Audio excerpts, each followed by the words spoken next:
महाराज जी, ये प्रश्न मैं इसलिए पढ़ रहा हूँ क्योंकि महाराज जी काफी बच्चों की स्थिति लगभग ऐसी हो रही है महाराज जी, उसको आपको सूचित करना चाह रहे थे। महाराज जी, अभी मैं 18 साल की पूरी हुई। महाराज जी, मैंने शराब एवं सिगरेट का भरपूर सेवन किया है। नशे की दवाई अपनी दादी को पिलाई ताकि एक पुरुष को अपने घर बुला सकूं। मैंने अपनी दादी के कान के जेवर गिरवी रखकर कई पुरुषों का संग और सारे दूरदर्शन किए। जब ये बात माता पिता को पता लगी तो उन्होंने महाराज जी फोन छीन लिया। महाराज जी, अभी भी मनमाने आचरण कर रही हूँ महाराज जी, मैं सुधरना चाहती हूँ महाराज जी, मेरे को मेरा ये तो जीवन बहुत बर्बाद हो जाएगा नहीं तो। मतलब ये तो बहुत हानि का विषय है, जैसे बहुत हानि का विषय। पर यही प्रायः हर बच्चा बच्ची के आचरण बनते जा रहे हैं।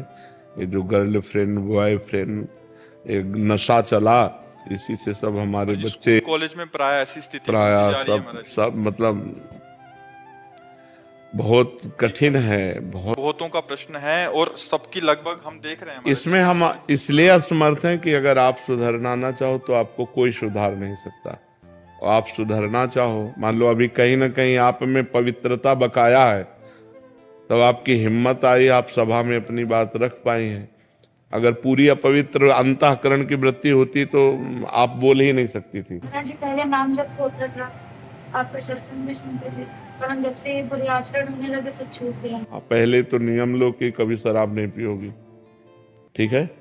दूसरी बात, अब तक जो हुआ सो हुआ, अब किसी पुरुष का संयोग नहीं करोगी। जब तक ब्याह ना कर लो तब तक पुरुष का संयोग, समझ रहे। हमारी पहली बात, शराब नहीं पियोगी। सिगरेट भी, शराब सिगरेट जो भी व्यसन है, मतलब जो व्यसन है उनको, मतलब शराब का तात्पर्य है ड्रग्स है, हुक्का है, सिगरेट है, जो भी व्यसन है वो व्यसन नहीं करोगी। हमारी बात मान लेना। और अब पुरुष का संयोग नहीं करोगी जब तक ब्याह न हो जाए किसी भी पुरुष का। बड़ी व्याकुलता चढ़े तो उपवास कर लो, 1-2 दिन भोजन नहीं पाओगी, बुद्धि ठीक हो जाएगी। ये उपवास काम पर विजय प्राप्त करने के लिए काफी सहयोग देता है।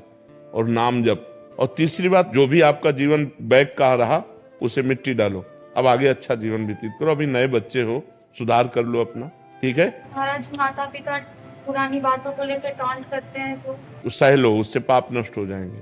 चुप हो जाओ, वो जो अंदर जलन होगी ना, उससे पाप नष्ट हो जाएंगे। चुप हो जाओ, अब कोई नया पाप मत करना। महाराज जी, इनकी बहन, इनके माता पिता जी अब स्वीकार नहीं कर रहे इनको, मतलब इनको बेदखल करना चाह रहे, तो ये भी चाह रही थी कि हमें बेदखल करते हमें स्वच्छंदता मिल जाए, तो वो बिल्कुल भी स्थिति में नहीं। और वो इनका दिया का कुछ खाना भी नहीं जा रहे, क्योंकि दादी को दवाई खिलाती थी तो उनके मन में बहुत डर बैठ गया कि इनका दिया वो कैसे खा ले।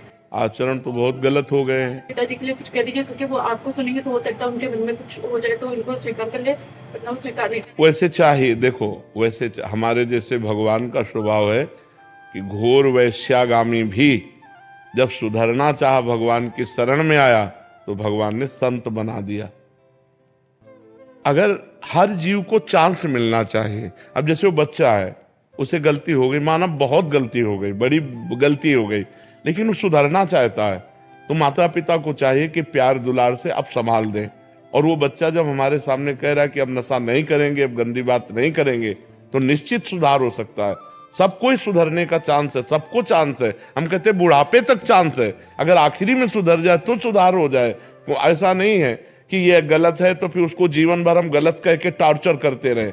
नहीं, गलती हो गई, अब उसका सुधार हो जाना चाहिए, और वो सुधरना चाहती है तो उसे चांस देना चाहिए। माता पिता को, बहन भाइयों को चाहिए कि चांस देना चाहिए। अच्छा, बेदखल कर दो, अब वो गंदी बातों में और गिरती चली जाए तो उसका जीवन नष्ट हो जाएगा। माता पिता यद्यपि गलती की है, दंडनीय गलती की है, पर अब उसको क्षमा करके उसको दुलार देते हुए आगे बढ़ाओ। सबको सहयोग करना चाहिए एक दूसरे का, कि गिरते हुए को थाम करके आगे बढ़ाने का, ना कि गिरते हुए को लात मार के और फैला देने का। अब माता पिता छोड़ देंगे तो गिरते हुए को और गिरा दिया ना, अब वो तो और स्वतंत्र हो जाएगी और पागलपन चढ़ जाएगा, फिर क्या आएगा अंतिम में, राइट। महाराज जी सामर्थ्य नहीं है छोड़ने की। नहीं, छोड़ दो बच्चा, नहीं तो किसी काम के नहीं रहो। वो भी कह रहे कि एक बार अटेम्प्ट भी कर लिया है। नहीं, वही तो हम तो जो निर्णय बता रहे हैं वो बुद्धि का बता रहे हैं। जो गलत बुद्धि जाती है उसका अंतिम निर्णय यही होता है। सुधार लो, आज जो हम कह रहे हैं मान लो, नहीं तो इसके बाद वो दुर्गति होगी। यही नहीं, नरक में दुर्गति होगी और अन्य जीवों में जब बनोगी तो दुर्गति होगी। अभी मनुष्य हो सुधार सकती हो, कैसे नहीं सुधार सकती? कैसे सामर्थ्य नहीं? ऐसे कैसे कि तुम शराब पीते हो, सिगरेट पीते हो और अपनी दादी को तुम नशा दे करके व्यभिचार करती हो? ऐसी तुम्हारी हिम्मत कैसे हो गई? धिक्कार तुम्हारे मनुष्य शरीर को। अभी तुम्हारे पास शासन नहीं पड़ा, इसलिए तुम्हारी मनमानी चल रही कि मैं ठीक नहीं कर सकती। भय से सुधरते हो। अगर बचपन से सुधारा होता ना तो गंदे आचरण बनते नहीं। पहली बार अगर जो गलती की थी ना उसी समय तुम्हें शासन में ले लिया जाता तो आप ठीक हो जाती।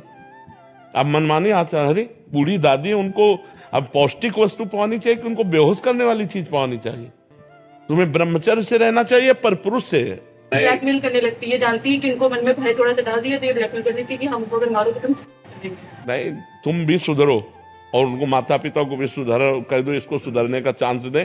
सुसाइड कोई अंतिम निर्णय नहीं है, बहुत दुर्गति होती है सुसाइड के बाद। आप 5 स्टार होटल थोड़ी रखा कि क्या होटल में पहुंच गए। दुर्गति है, प्रेत योनि की प्राप्ति होती, महान दुखदायी होती है। सुसाइड को तो सोचो मत। अपने आचरण को सुसाइड कर सकती हो, शराब नहीं छोड़ सकती, व्यभिचार नहीं छोड़ सकती, गंदे आचरण नहीं, नाम जप करो और सुसाइड की कभी सोचना मत। और माता पिता से कह दो कि एक बार क्षमा करो, उसको अच्छे मार्ग में चलने का चांस दो।